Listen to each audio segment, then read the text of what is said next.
Welcome to the Fulfilment Recipe.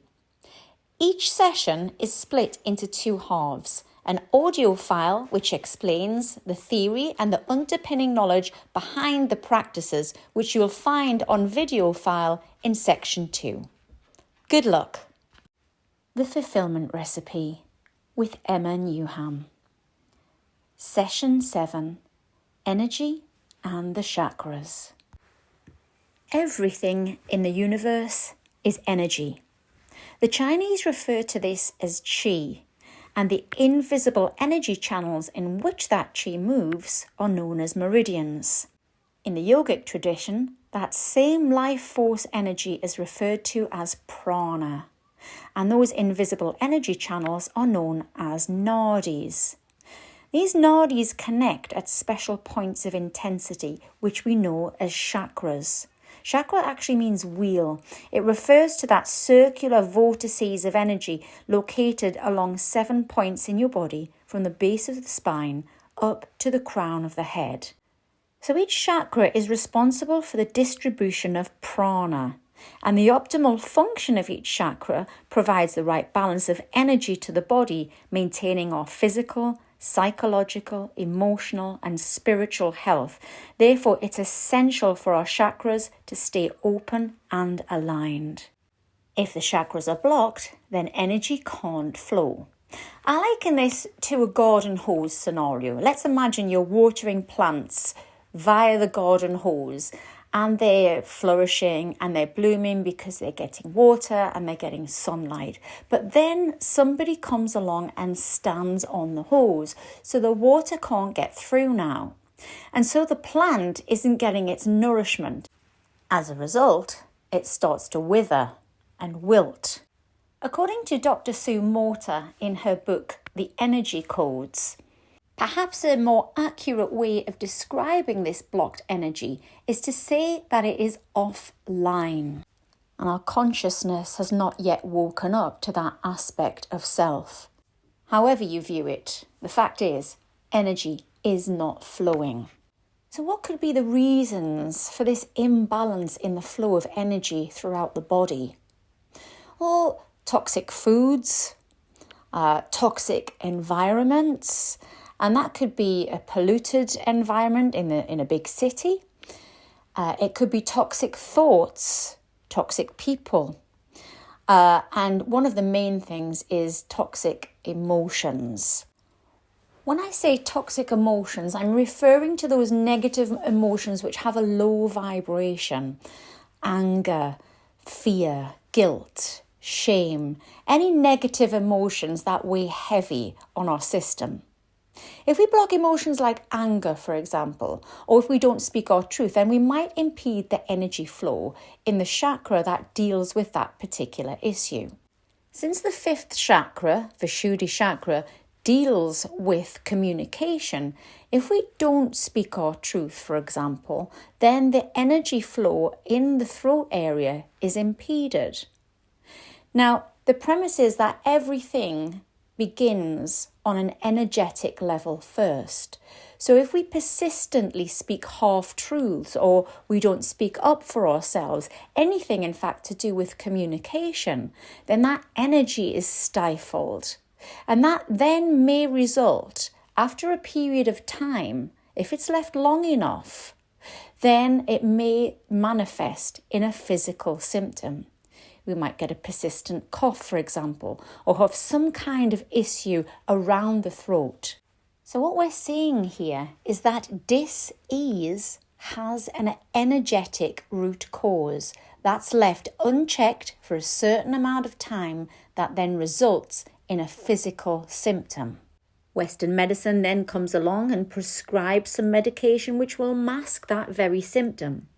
But the problem with that is that it's not addressing the root cause of imbalance in the first instance. From a yogic perspective, we would be looking at doing particular practices that will restore the flow of energy and therefore health in the body. So asanas, the physical poses, can help us to identify any imbalances and enhance the energy flow. Pranayama, the specific yoga breathing techniques, can help balance the chakras by shifting the energy flow direction. If you've ever attended a group kirtan, which is mantra chanting in a group setting, you really soak up the vibrations of the entire group and you almost feel buzzing, like the electricity afterwards. It's a really uplifting experience. So I want you to think of chakras as windows on the world. And we see the world through a particular frequency, vibration, and window of consciousness. Let me elaborate. For example, if you have a friend who has been made redundant, for example, then they might feel quite insecure. And security is one of the properties of the first chakra, Muladhara chakra, safety, stability, security. That's when it's in balance.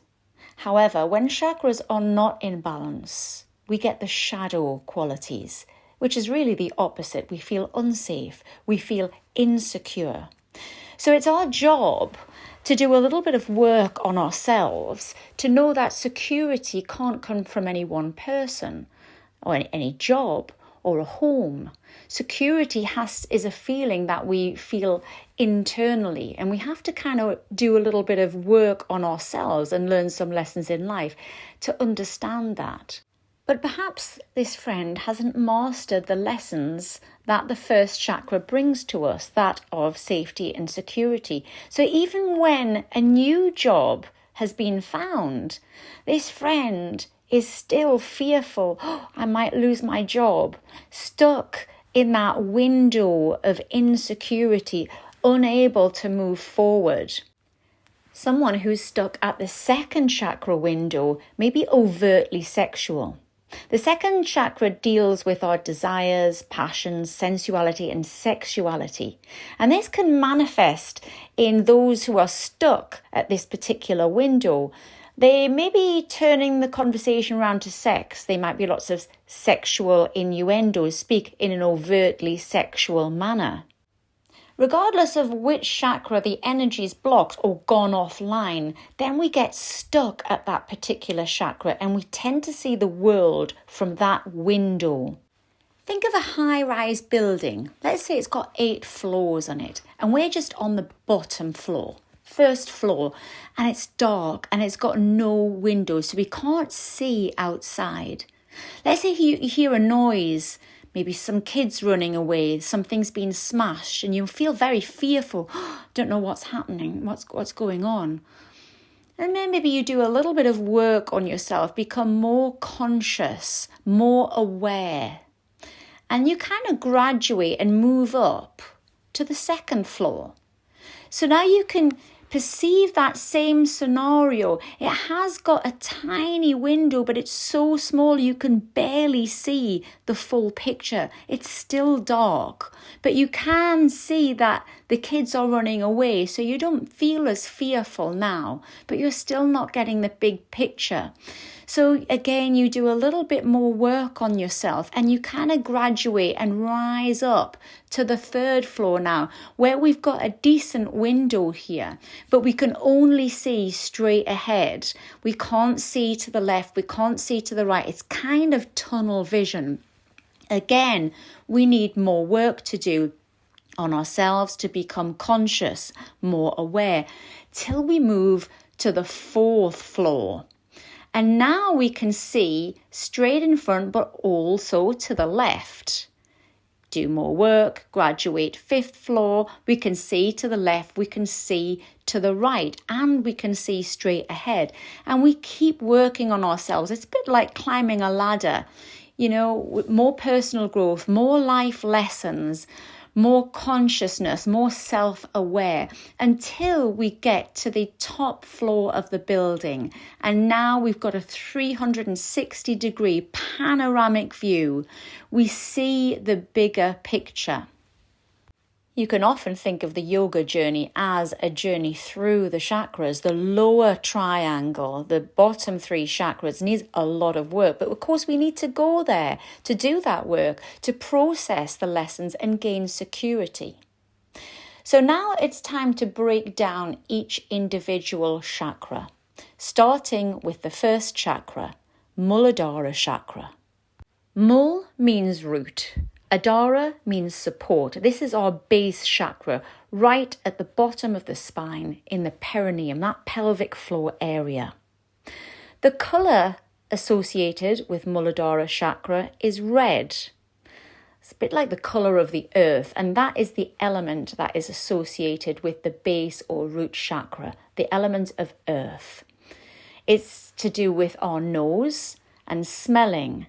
The organs associated with this particular chakra are the organs of elimination. Think about where that base is, the base of the spine, the organs of elimination, and of course our legs, feet, hips, spine, and kidneys. The mantra to help to balance the energy of this chakra is LAM, L-A-M. When the chakra is in balance and the energy is flowing freely, we get the good qualities.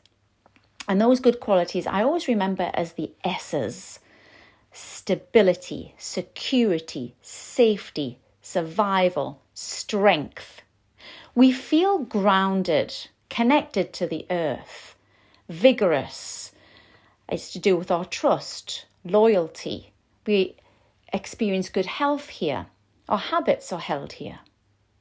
We get the opposite when this chakra is in balance. So the shadow qualities are really the opposite. We're fearful, insecure, we feel unsafe. Maybe we suffer anxiety and paranoia. We're suspicious, feeling ungrounded, disconnected, disorganized, dependent on others, dominated by our desires. We feel negative, moody, lazy, self-centered, and perhaps a lack of discipline. This is where our spiritual journey really starts. So visualize a tree. It has its roots deep down into the earth, and those roots give the tree stability.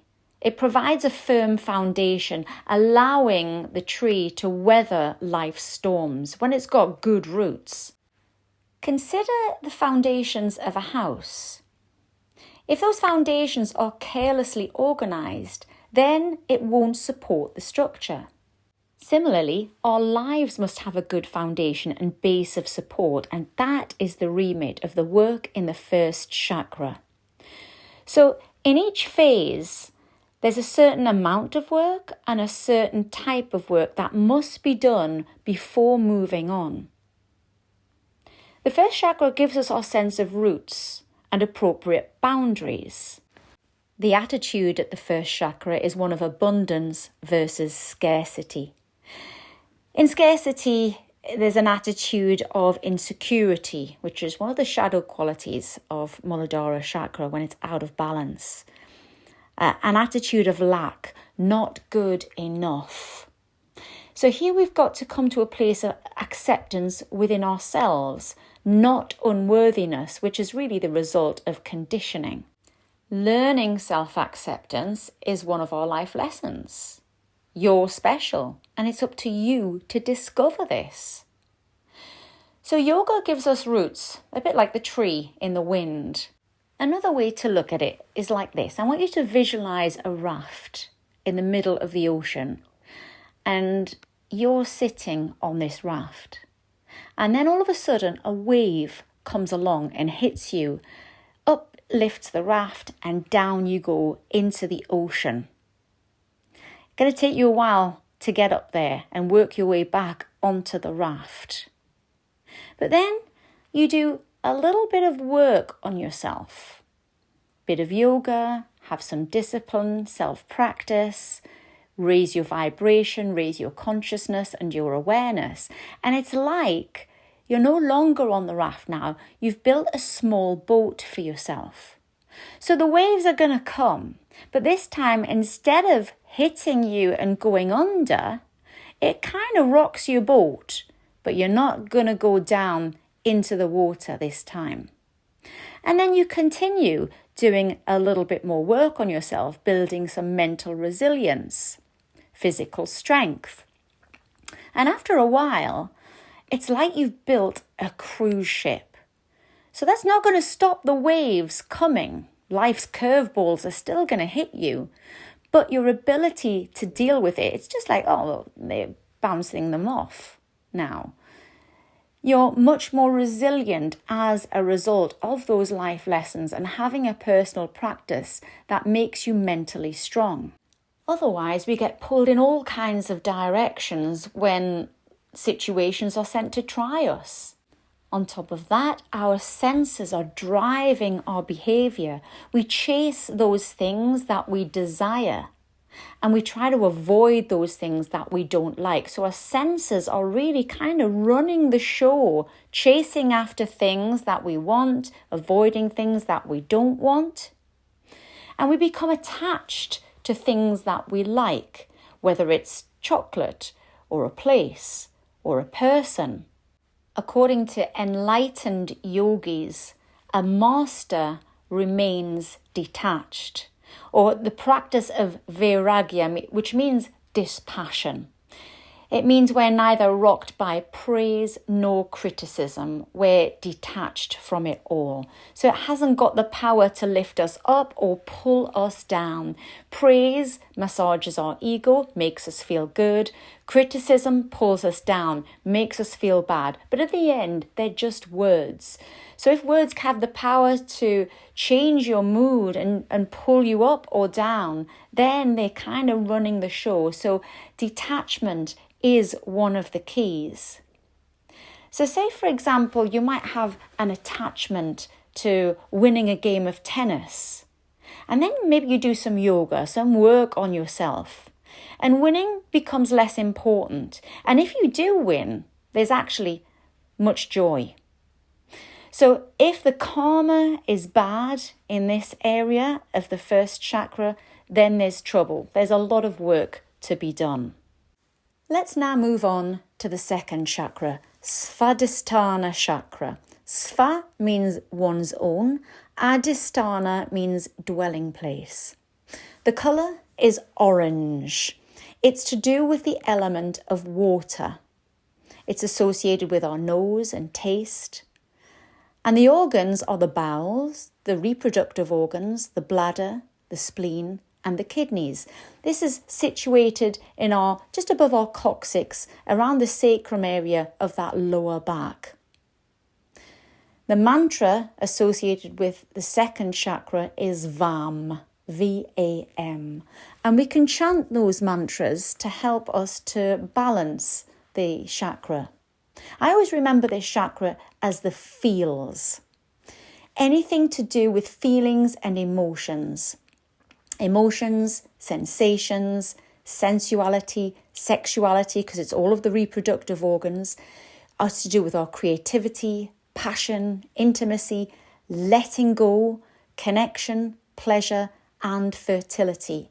So feelings and emotions, the element of water, water signifying emotions and flow. So letting go, go with the flow, is a good mantra for the second chakra. Otherwise, when it's blocked, then again we get the shadow qualities. And if the energy isn't flowing, it can be flowing too fast, it can be flowing too slowly.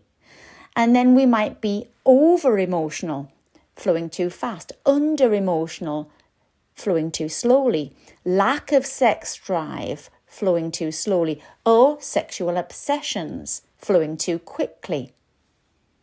We're also resistant to change, may suffer from depression, insecurity, uncertainty, dependence, addictions, guilt, jealousy. So whereas the first chakra is all about stabilizing and grounding, the second chakra is really the opposite. It's about letting go, go with the flow, move, feel. That water element signifies emotions, fluidity, passion, open to joy. Or you feel stuck, emotionally unstable, dehydrated with a low libido.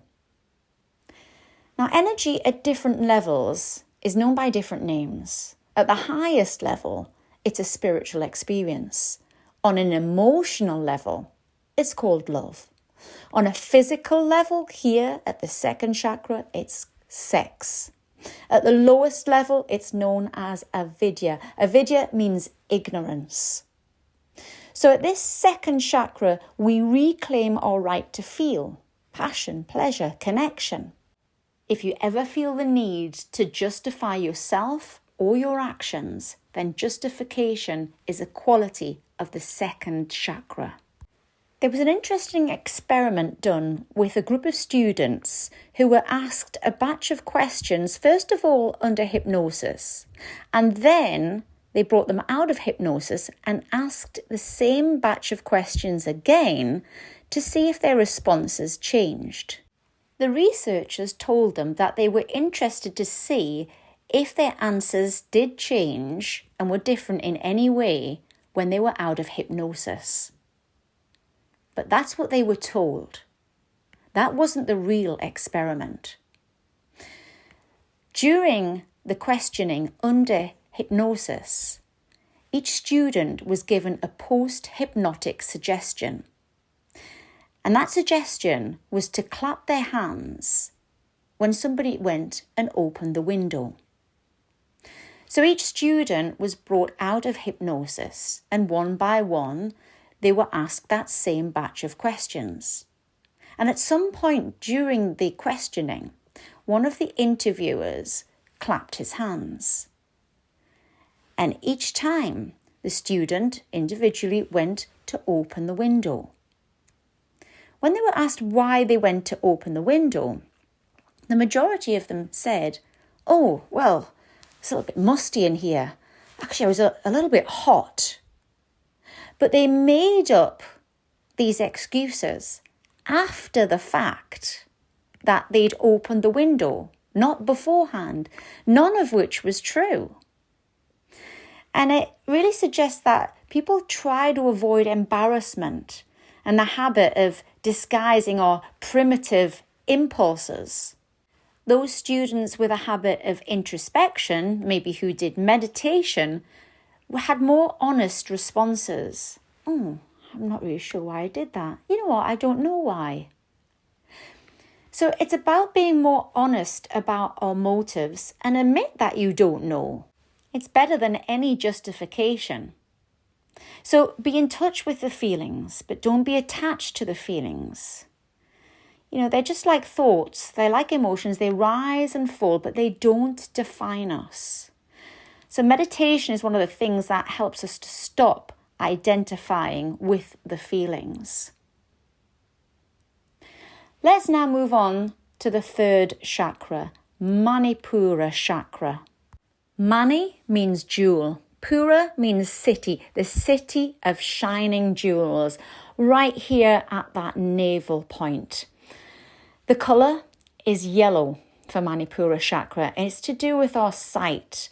The associated organs, well, you might expect around that navel area, or the stomach, the liver, pancreas, adrenals, gallbladder, spleen, and the small intestine. The mantra is RAM, R-A-M. I like to think of this as all of the selves: self-esteem, self-confidence, self-assurance, self-control. It's to do with our purpose, our power, how we project ourselves in the world. Our vitality, clarity, commitment, assertiveness, spontaneity, and good health. Otherwise, the shadow qualities, shame, hostility, aggression. We might appear domineering. Despair, anger is stored here in the abdomen. Insecurity, frustration, low self-esteem. The element is fire. So therefore, it's to do with heat, strength. The fire element is the element of change and transformation here.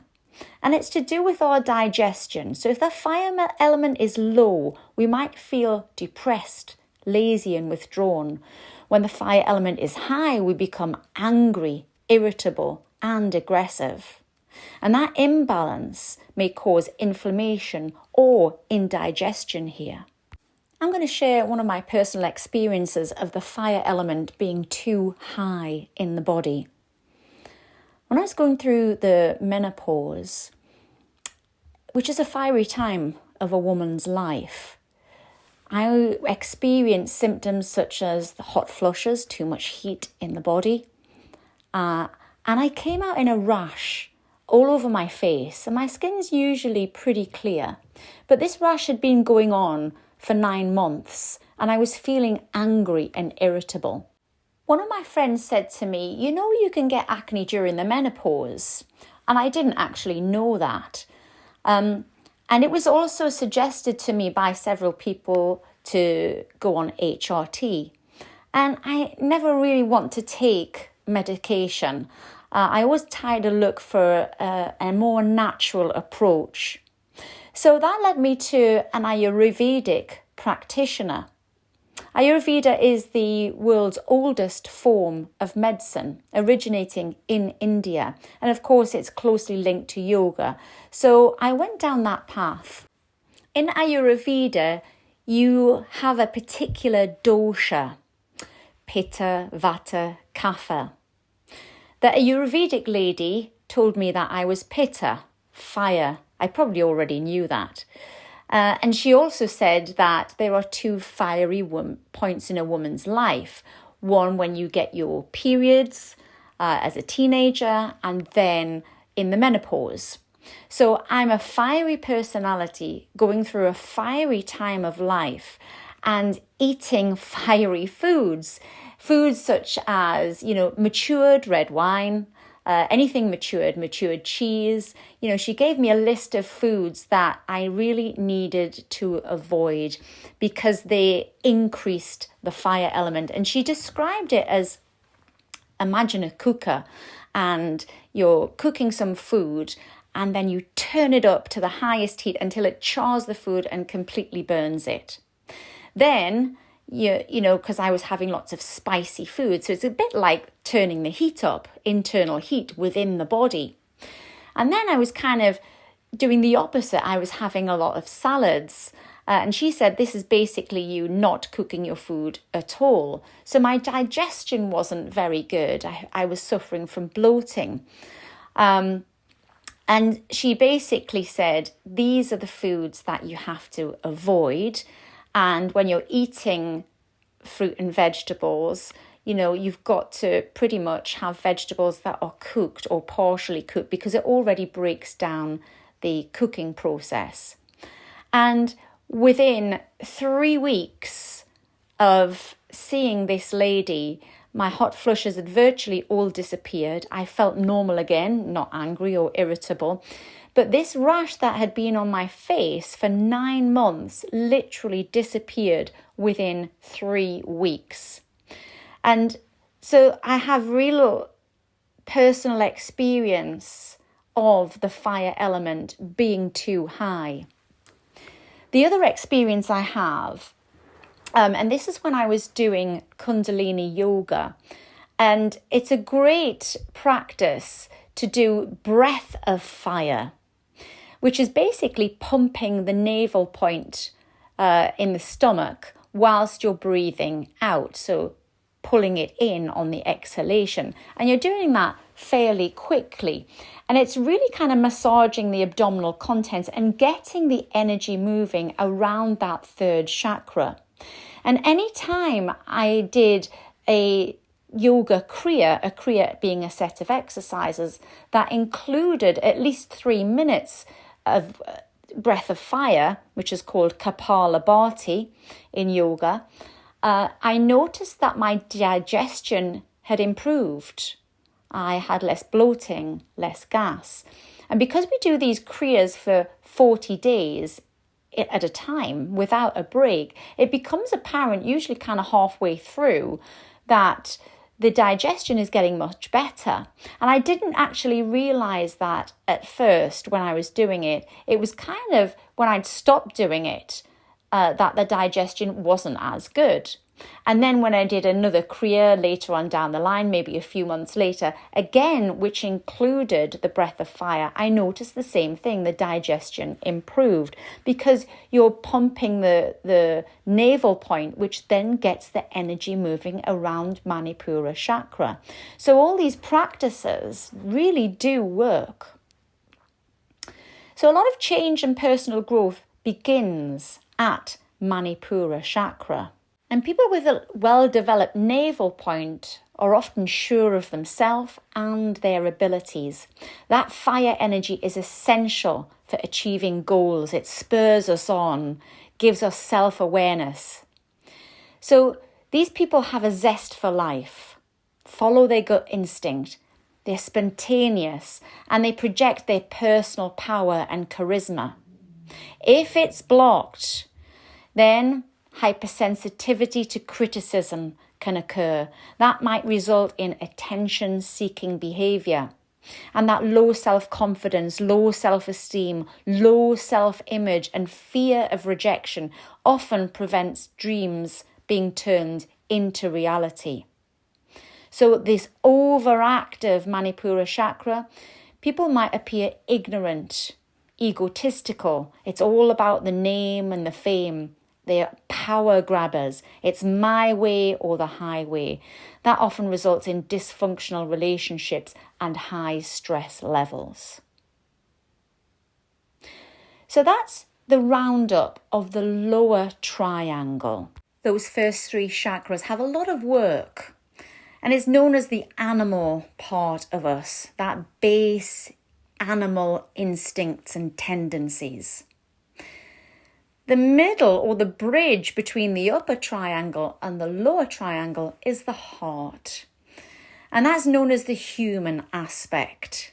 Whereas the upper triangle from chakras 5, 6 and 7 is known as the angelic realm. So let's now move on to the heart.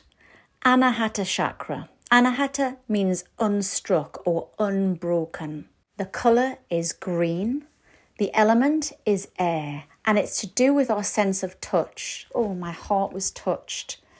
And of course, it's to do with our heart, lungs, rib cage, and the extension of that part of the body is the arms, the hands, and the upper back. We get all the good qualities of the heart when it's in balance: compassion, joy, gratitude, tolerance, openness, empathy, humanity, intimacy, kindness, peace, forgiveness, harmony, affection, self-acceptance, forgiveness. When the heart shuts down, we get the shadow qualities: grief, sadness, depression, unworthiness, fear, resentment, jealousy, hostility, loneliness, fear of rejection, bitterness, attachment, dependency, pessimism. We may appear cold and distant. So people who have evolved to the first chakra have basically overcome challenges. The challenges in the first chakra are to do with security. They've overcome challenges in sexuality of the second chakra and challenges of status, name, fame and power in the third chakra. Usually between 20 and 30, people vibrate in Anahata chakra. So we become aware of our goals, our role in life, our actions. And it requires a certain amount of devotion, faith, trust, dedication and confidence. This is where we begin to access higher realms of consciousness here. You find compassion, which is basically bringing kindness to yourself and to others. We have the ability to love without attachment. If we suffer from a broken heart, that heart chakra has basically shut down. The reasons for this are usually due to loss, maybe divorce, death, some kind of betrayal. And it can feel overwhelming. And the heart armors up to protect you. Consciously or unconsciously, the The heart shuts down to prevent further pain. Whilst that might work in the short term in order to get us through the day, it's not a long-term solution. We need to get that energy of the heart moving again so that we can experience the good qualities of the heart that people love. Letting go opens the heart, whereas reacting protectively closes the heart. You know, if you've had some trauma and you find it difficult to forgive those who've hurt you or betrayed you, letting go doesn't absolve them from the consequences. You know, karma will still come to them. But for us, we need to move on personally. So how do we do that? Well, we can access our feelings by the breath. Deep breathing allows repressed emotions to surface in order to be processed, felt fully, and to let go of. At this fourth energy center, we begin to transcend the ego. Whereas the first three chakras are all about me, the fourth is about we. I like the saying by Gandhi, be the change you want to see. Invite love in by first of all offering it out. Let's move on to the fifth energy center, Vishuddhi chakra. Vi means deep, Shuddhi means purity. Basically, the pure place. The colour is blue, sky blue. The element is ether. It's to do with our hearing and sound, and the location is in our throat. The key concepts of Vishuddhi chakra are centered around communication. So it's to do with listening, authenticity, speech, language, expression, finding your voice, singing, intuition, and the ability to express our beliefs openly without any fear of others' opinion. When it's out of balance, the shadow qualities are the opposite. We have a weak voice, the inability to listen, maybe some throat problems, prone to gossip, excessive talking, speaking half-truths, or not speaking up, shyness. It connects us to a higher plane of consciousness so that you can tap into your intuition, your creativity, and your inspiration. It lies between the heart chakra and the third eye. So it's a bridge, if you will, between heart and mind. So although creative impulses might arise within, those impulses have to at some point manifest in speech. And if that communication is blocked, then those impulses can get choked, and that might mean that dreams are left unfulfilled. So take responsibility for your decisions and speak up for your beliefs and learn to develop a spiritual voice. There's all sorts of reasons why people aren't authentic or transparent in their communications. You know, for example, some people say what others want to hear. People pleasers. Some people might be afraid to speak the truth. They don't want to rock the boat. There might be issues around rejection. They don't want to be bothered with arguments. And some people are fearful of others' opinions or judgments. So it's about speaking the truth pleasantly without brutality, because the truth can be really brutal. There's a saying that goes like this: don't speak the truth unpleasantly, nor speak an untruth just because it's pleasing. Let's move on to the sixth energy center now, Ajna chakra. Ajna means command or perceive. What do we perceive with our eyes? Well, this is known as your third eye. That space in between your eyebrows, just above the eyebrows, in the center of your forehead. The colour is indigo. It's to do with the Buddhi mind, that wisdom. It's associated with our eyes, forehead, pituitary and pineal glands, our face, and our hormonal and nervous system. The mantra is Om. When it's in balance, it has to do with our insight, intuition, our wisdom, that inner knowing, sixth sense, psychic abilities, soul connection, our self-knowledge, clairvoyant abilities, our spirituality, our power and determination. When it's out of balance, we might experience nightmares, confusion, delusion, hallucinations, poor memory. We might be prone to rigid thinking or over-intellectualizing or over-analyzing, and obsessions. At this chakra, we are open to realms beyond our everyday awareness. And that expansion shifts our perspective of daily situations, bringing vision, wisdom and insight. We begin to see the bigger picture and have a broader understanding of reality. Our two physical eyes see the present, whereas the third eye allows us to see into the future. And it's the opening of this third eye that allows us to see beyond and perceive deeper levels of meaning. Here we begin to develop our intuition and our psychic abilities.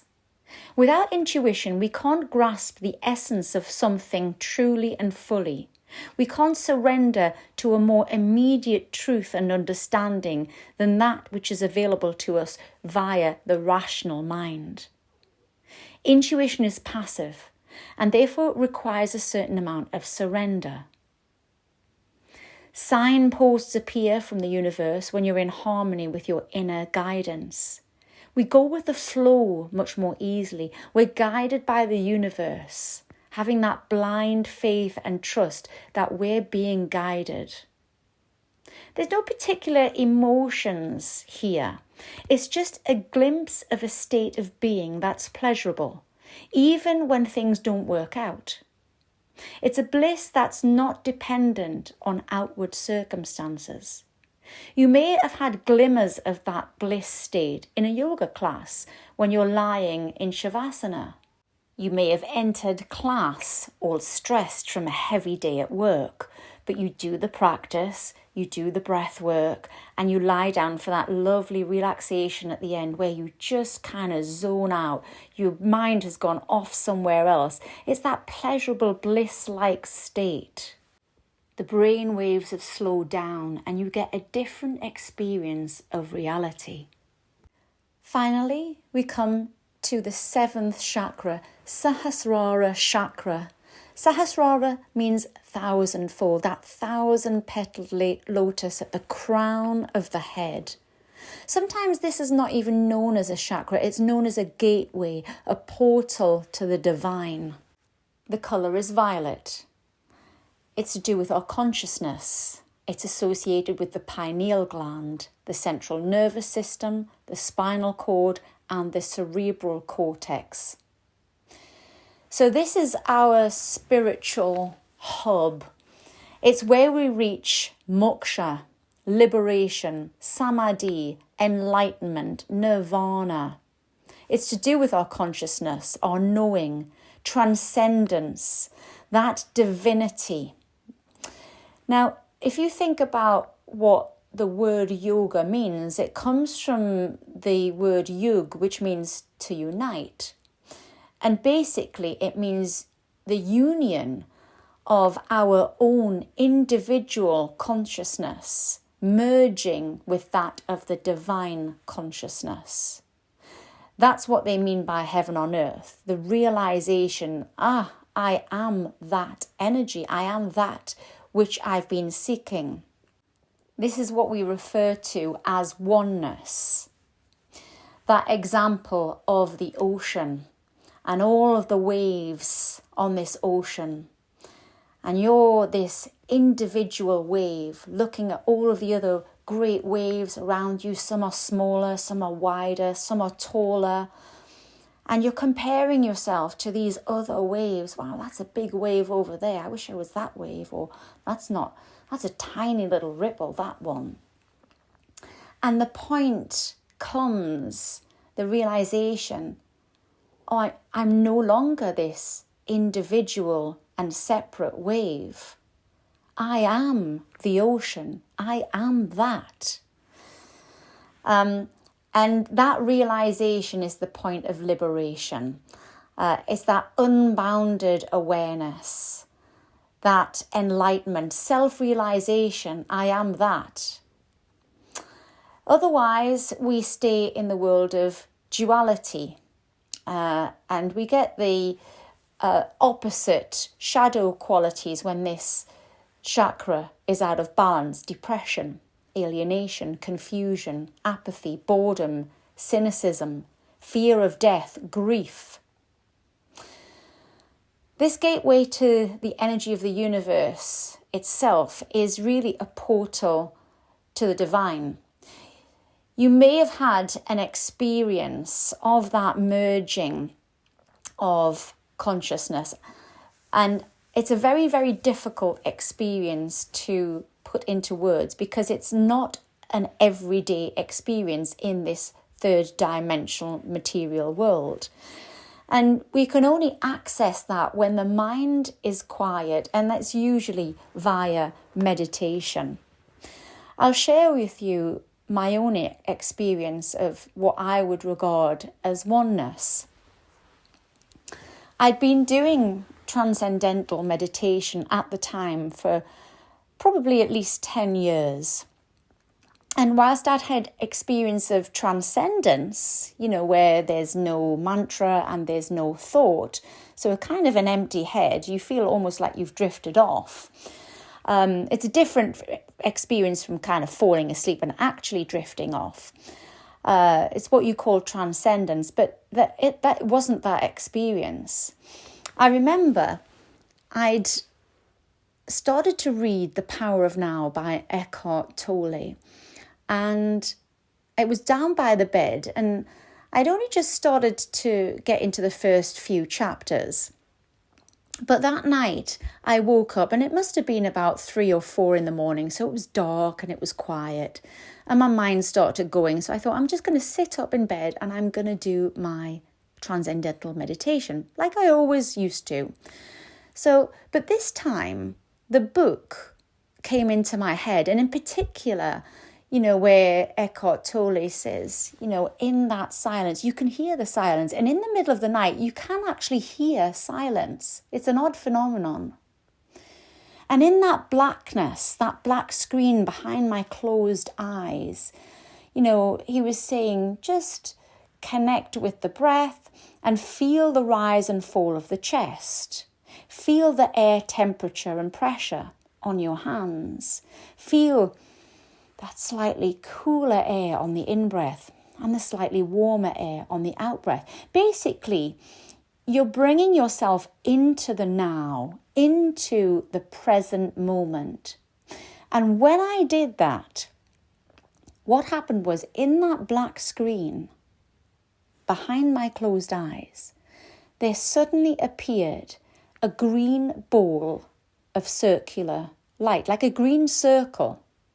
And it looked like it was slightly kind of moving to the left and right, so turning to the left, turning to the right, like the hands on a clock, going from, let's say, 11 till 1.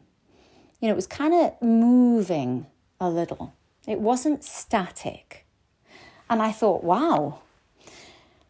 My first thought was this: that's the heart chakra. I didn't think of any other thought. I didn't think, wow, what is that? It was like the thought had been planted into my head. That's the heart chakra. And I just breathed through it. And I just thought, just go with it. Just breathe and go with the flow. And then, and I don't know how long this was later, but it changed to that purple colour, that indigo colour. And I thought, my next thought again was, wow, that's the crown chakra. And then the experience that followed, I can't put into words, because there was a feeling of expansion.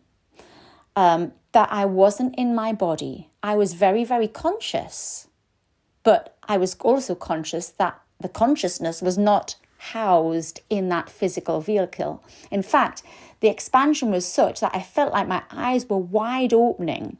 My body was growing bigger and bigger. Of course, it wasn't. The consciousness was growing bigger, expanding, until it kind of filled the room. It was almost like I was on the ceiling and I was there and everywhere.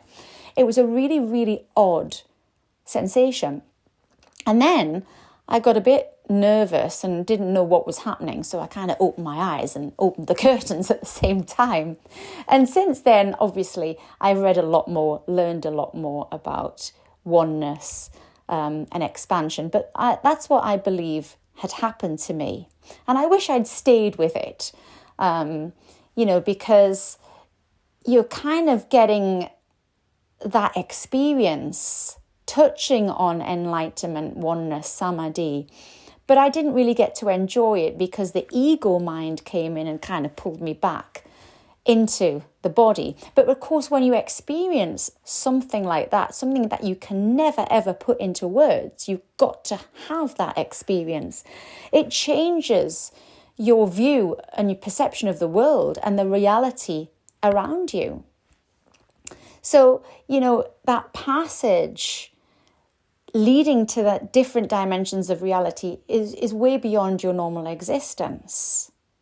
That's the moment of enlightenment. And really, that's the goal of yoga, to purify the body and mind with specific yogic practices, the asanas to release the tension in the body, the breath work to move energy around the body, the mind work, things like meditation, mantra to help clear the mind, and all of the purifying techniques that they do in yoga, not just the things that you're eating.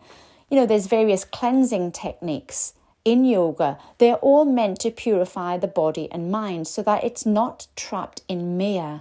Maya is the word for illusion. So all the practices and philosophy of yoga are to help reduce the fluctuations of the mind, becoming rid of those karmic patterns which have become locked in the body.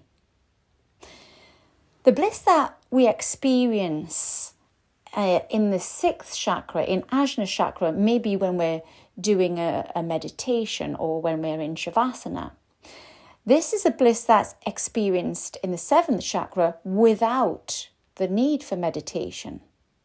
In that sixth chakra, we have to enter into some kind of trance to experience this state. But in the seventh chakra, we can experience it without that. When your consciousness resides in that seventh chakra, you experience that all of the time. Bliss, nirvana, samadhi.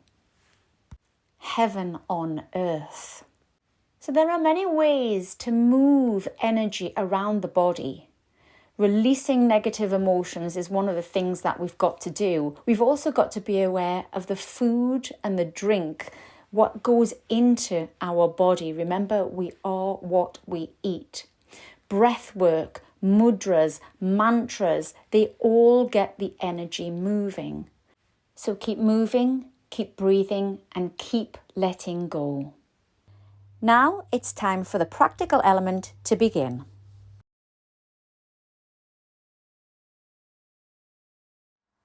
Lying down,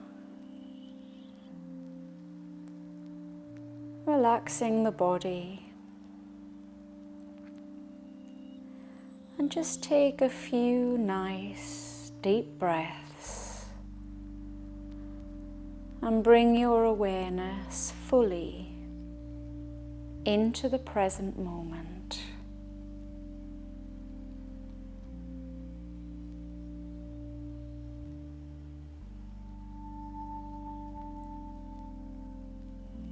Relaxing your belly, softening your mind. Feel the connection between your body and the floor. Notice the meeting points between body and floor. back of the head, shoulder blades, elbows, back of the hands, pelvis, buttocks, calves and heels. Feel the support of the ground below and let it take your weight.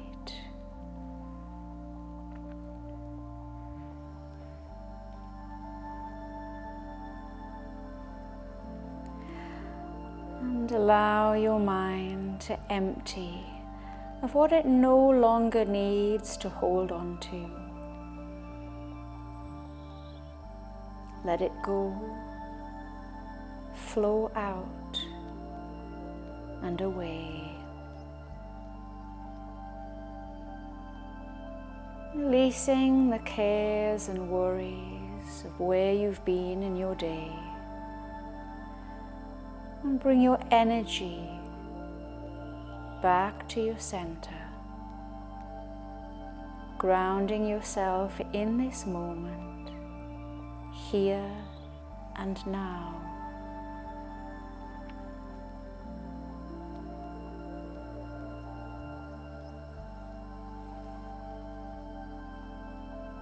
Getting a sense of the space around you. And breathe into this space.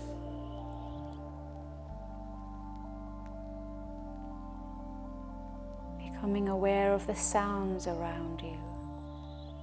Just allowing them to be there.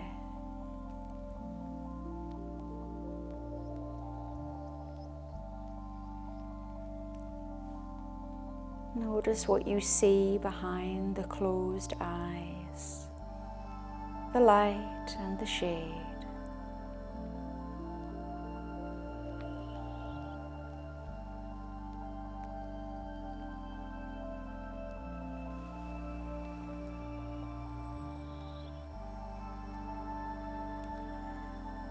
Just starting from your toes.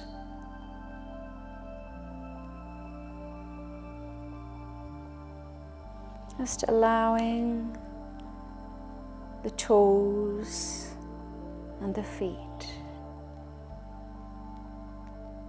and the calves and the ankles to just release and fall where they may. As you relax your legs and your knees, a peaceful sensation spreading up from your knees to your hips and your thighs, softening the legs,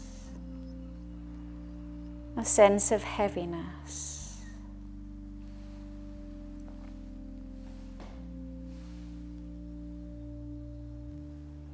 And allow this peaceful sensation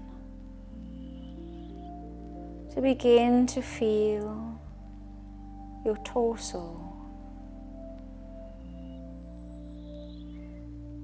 Letting this feeling of warmth and healing and relaxation to envelop you in love and peace. As it softens the belly and all the way down your spine.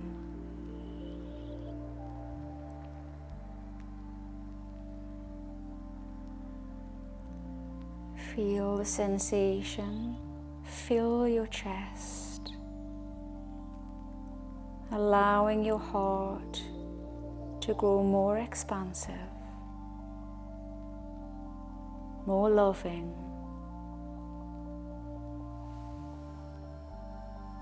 Relax the muscles of your abdomen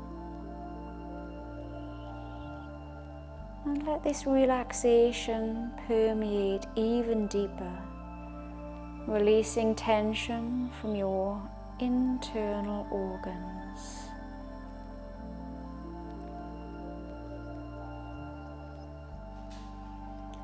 And this feeling glides down from your shoulders through to your upper arms, the elbows, the forearms, the wrists and the hands.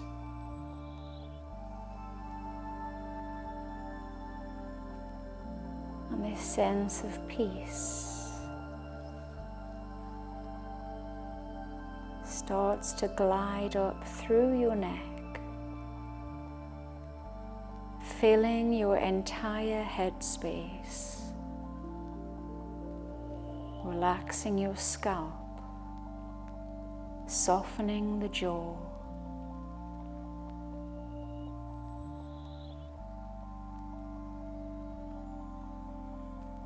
The whole body relaxed.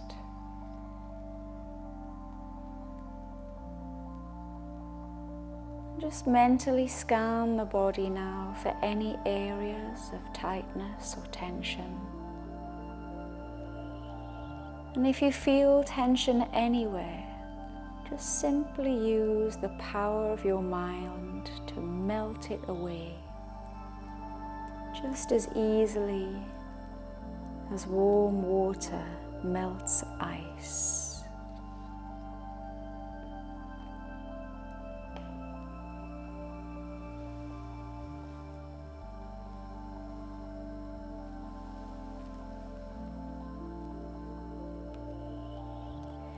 Now breathe down to where the weight of your body rests, below the base of your spine, to your root, Muladhara chakra,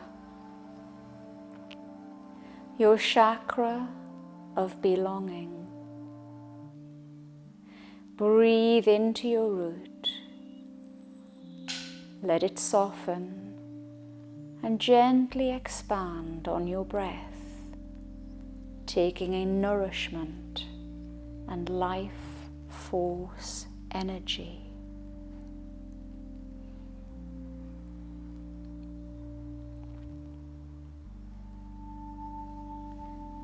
Begin to visualize at the base of your spine a vibrant red glowing ball of light spinning round.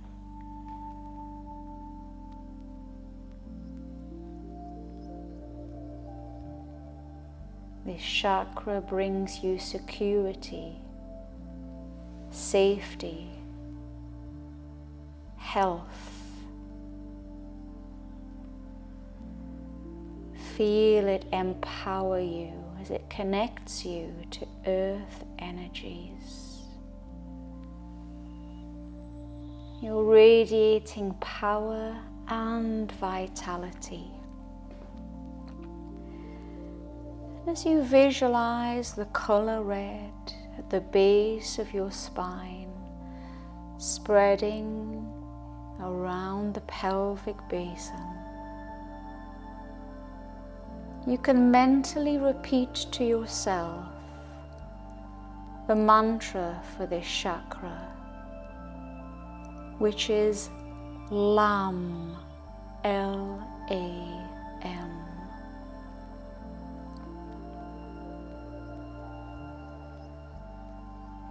This chakra is to do with your core survival needs for food, water, and safety. And when it's open, it supports you in feeling grounded and connected.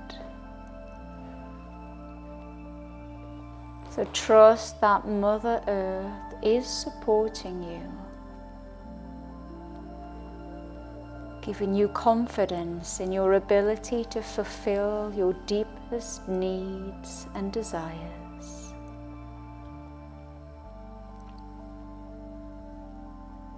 Muladhara chakra is associated with your sense of smell, your spine, adrenal glands, lower digestive tract and kidneys. So breathe in the color red and visualize yourself living your best life, feeling happy, gratitude for radiant health, boundless energy. And notice how good it feels to have all the energy you need to do all the things you love to do.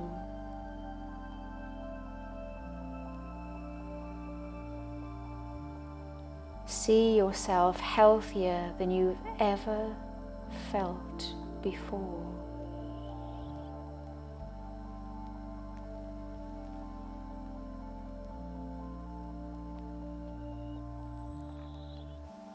Allow your root to connect down to the ground below, deep into the earth.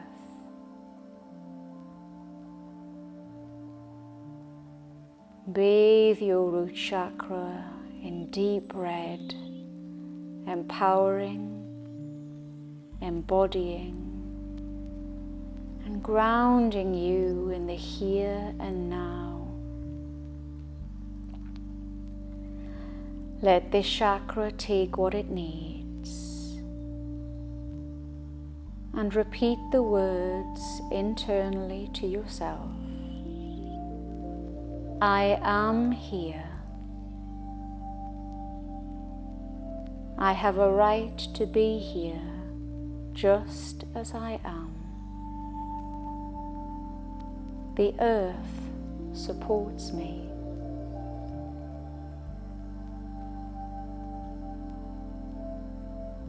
Now let this vibrant red chakra continue to glow and spin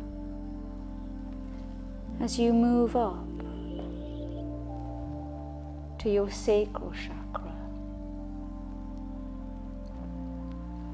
located between your root chakra and your navel, Svadhisthana chakra.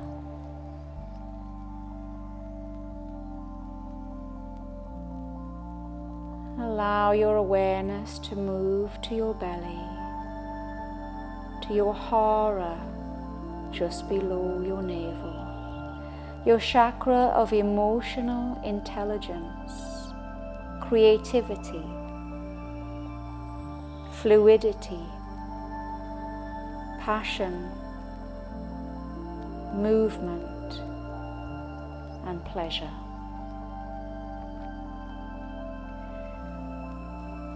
Visualize here a radiant, glowing, orange ball of light spinning round. Your chakra holds the energy of sexuality, sensuality, power, money, and creativity.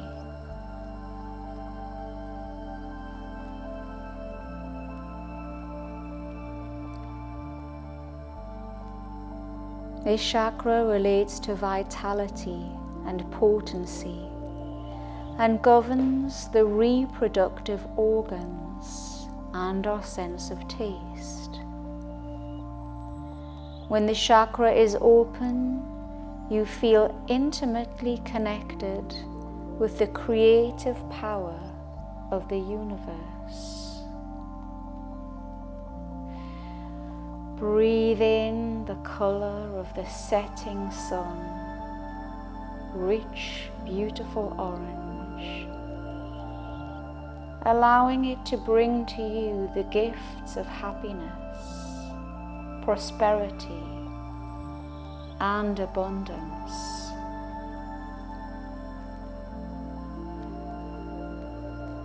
Imagine yourself experiencing true wealth on every level, expressing gratitude for the abundance in your life right now. And visualize riches flowing to you in expected and unexpected ways.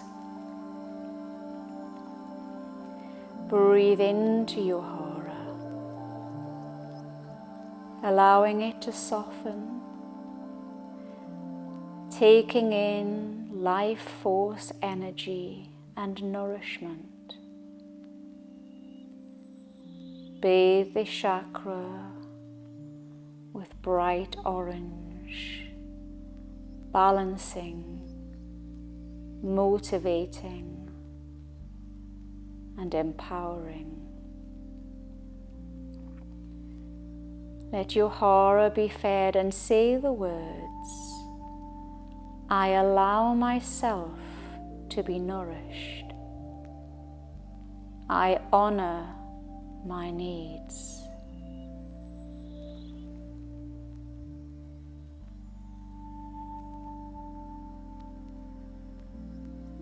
Let this chakra continue to glow and spin as you move up to your solar chakra, located a few inches above your navel.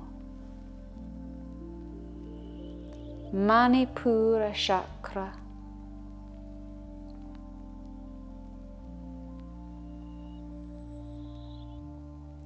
The area just below the breastbone, your chakra of personal power. Now visualize a beautiful yellow, glowing ball of light, the color of the sun.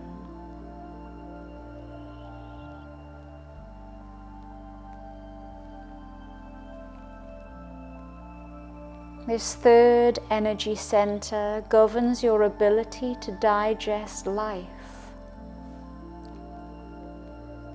When this fire is burning bright, you feel empowered and confident in your ability to manifest all of your intentions in this life.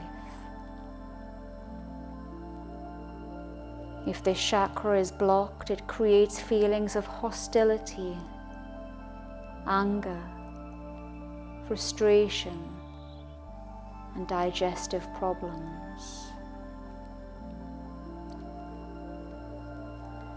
The mantra for this chakra is Ram, R-A-M.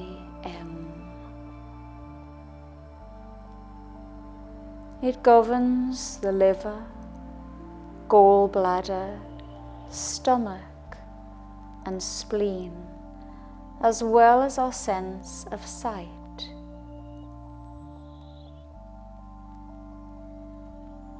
So release hostility or feelings of aggression, frustration, and trust that you have the personal power to fulfill your needs.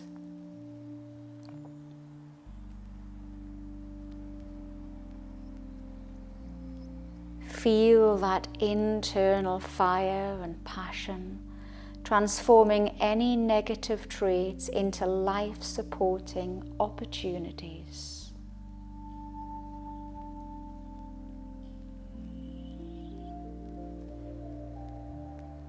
As you breathe in the vibrant yellow color, feel it expand your self-worth, power, and joy. And imagine yourself successfully living in a deeply fulfilled way,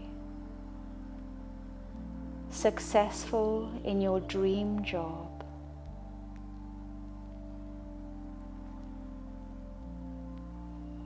And let this chakra continue to glow, the color yellow.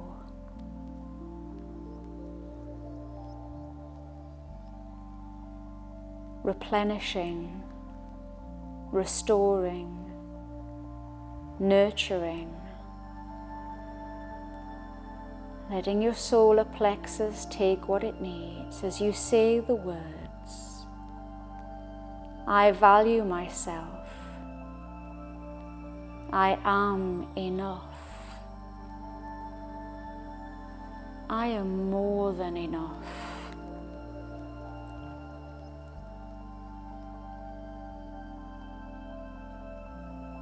Continue to allow this chakra to glow and spin. As you move up to your heart chakra, at the center of your chest, Anahata chakra, your chakra of self-development and unconditional love.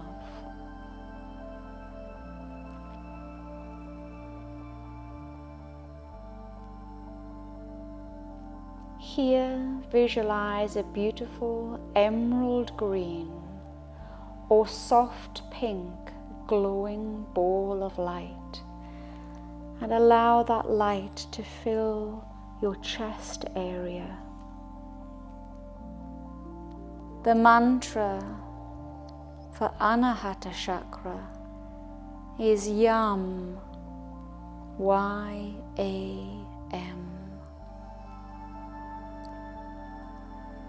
This chakra releases to our sense of touch and our ability to give and receive unconditional love.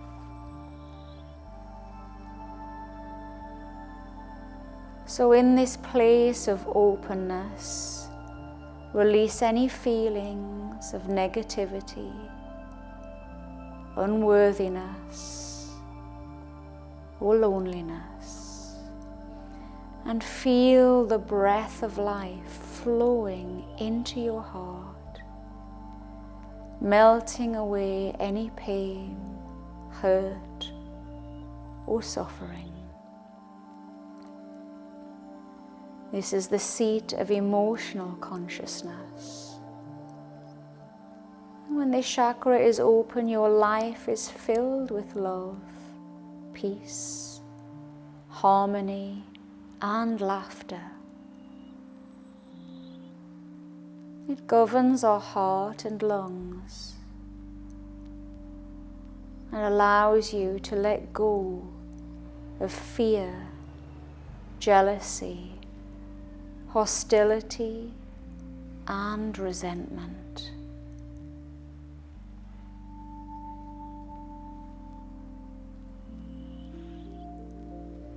Allow your heart to open to joy and bliss,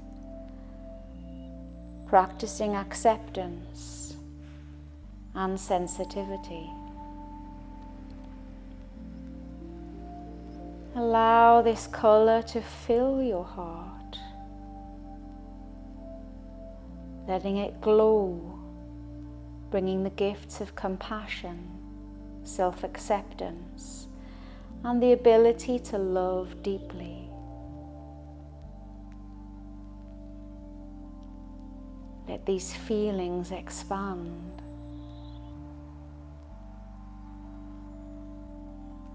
Seeing yourself living in perfect harmony with everyone in your life.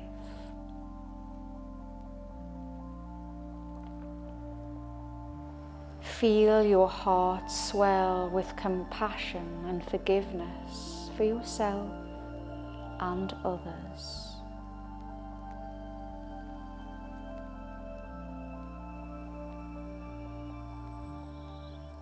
Bathe your heart center with nourishment, renewal, and healing. And let your heart take what it needs and say the words, I am greatly loved. I allow myself to give and receive love freely. I am nourished by the power of love.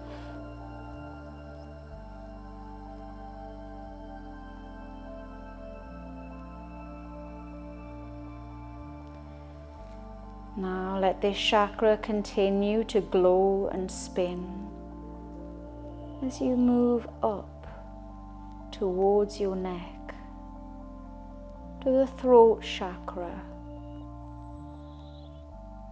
Vishuddha chakra, located in your throat. And here begin to visualize a beautiful blue, glowing, spinning ball of light at the center of the throat. This chakra enables you to communicate with truth and wisdom and express yourself with confidence. The mantra for the throat chakra is Hum, H-A-M, the center of expression.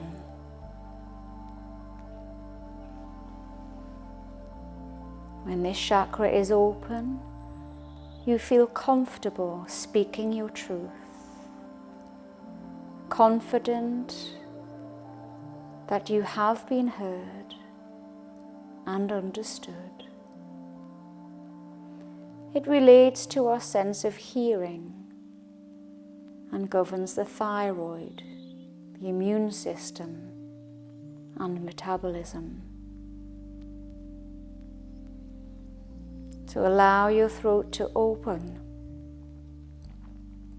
and envisage yourself communicating your deep wisdom to those in your life.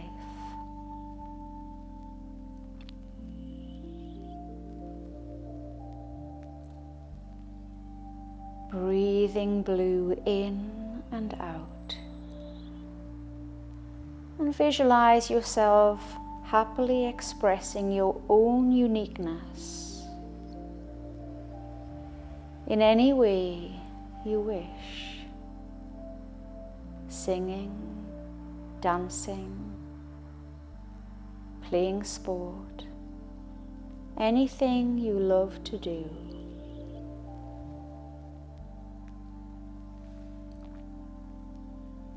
This is your chakra of personal will. Breathing into your throat center, opening, clearing, softening the need for control, freeing creativity and self-expression. Allow this chakra to take what it needs and say the words, I hear and speak my truth. I express myself freely. I allow myself to go with the flow of life.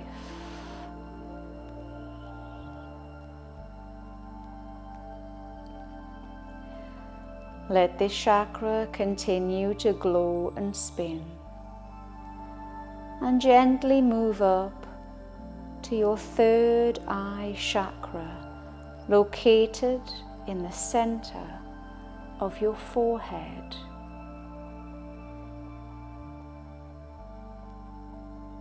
The area between your eyebrows, your chakra of wisdom and intuition. Gently allow it to soften and expand. Ajna chakra, chakra of infinite power, insight, and intuition.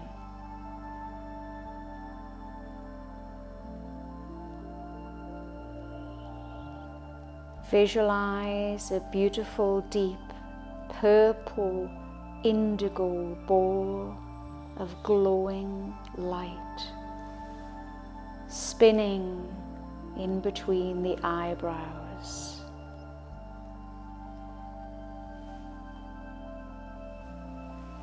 The mantra for this chakra is Sham, S-H-A-M.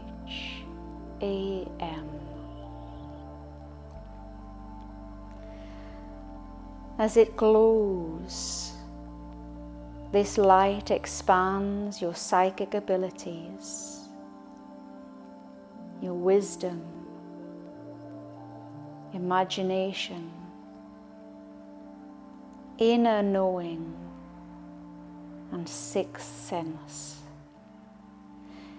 Feel fully supported by the universe as you travel your journey, pursuing your own personal growth goals, following your highest path.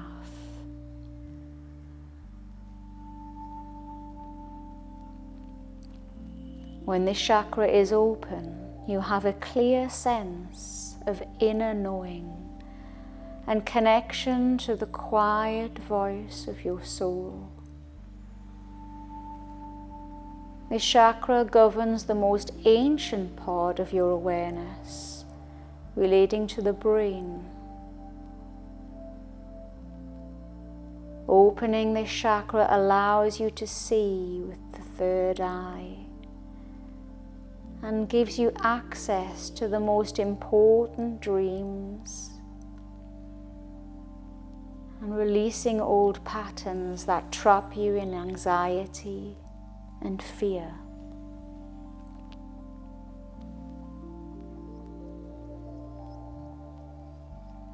Inviting in the color indigo.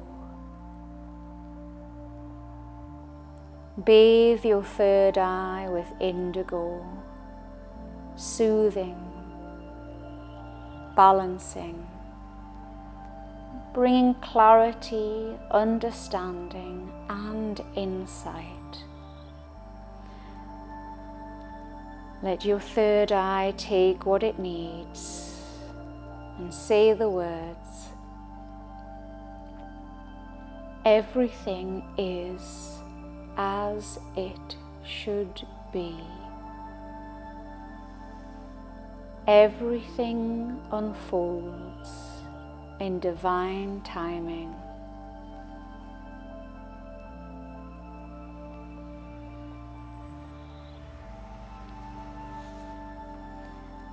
Now let this indigo light continue to glow and spin as you gently move up to the crown chakra at the top of your head, the chakra of spirituality, thought,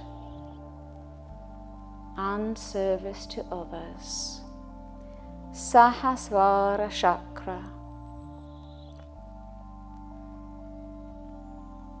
Breathe in gold or silver,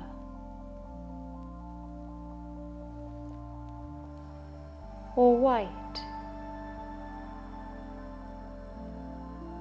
and let this chakra glow as it brings gifts of spiritual connection, self-knowledge, and bliss.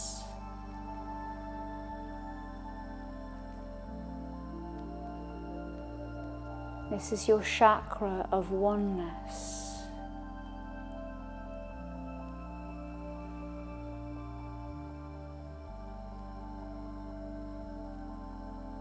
This chakra relates to unbounded awareness beyond space and time.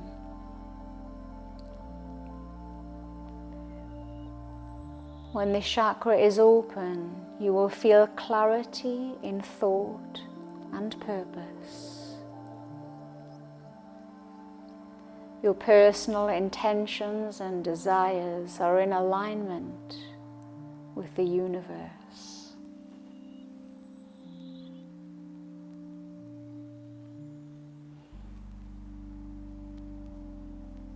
See yourself living in wisdom and awareness,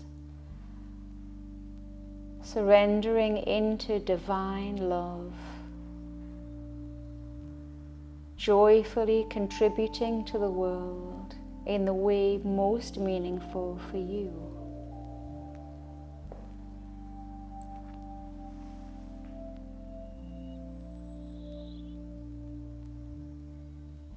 Gently bathing your crown chakra in that healing light, restoring, balancing, harmonizing. The mantra for this chakra is Om.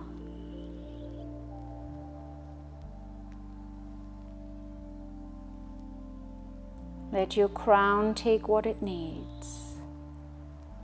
And say the words, I am one with the universe. I am one with the whole.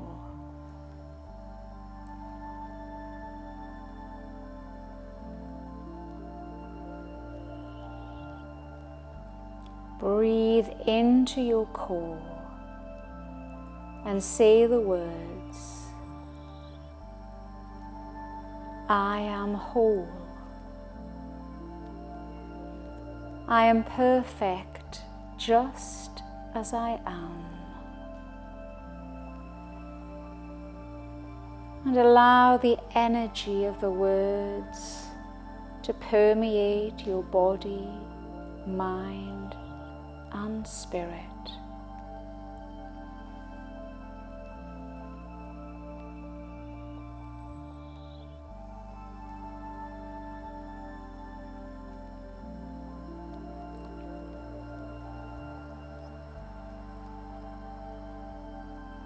And just become aware of your body and your surroundings and the sounds around you.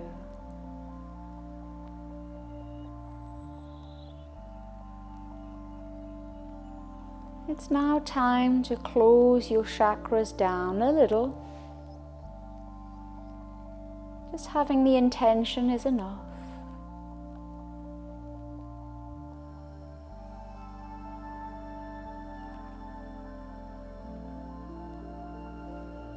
Begin to notice how you feel, mentally, physically, and emotionally. Holding yourself with loving kindness for the beautiful, unique being that you are.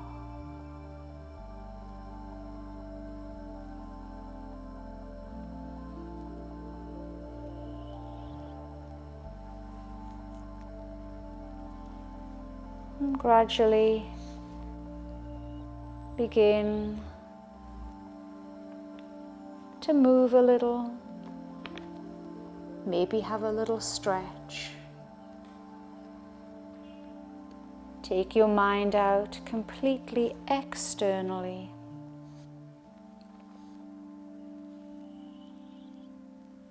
The meditation now ends.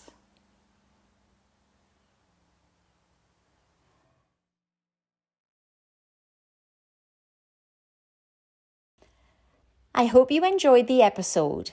For further information, resources, or to make a donation, visit www.emmanewhamfitness.com. Thanks.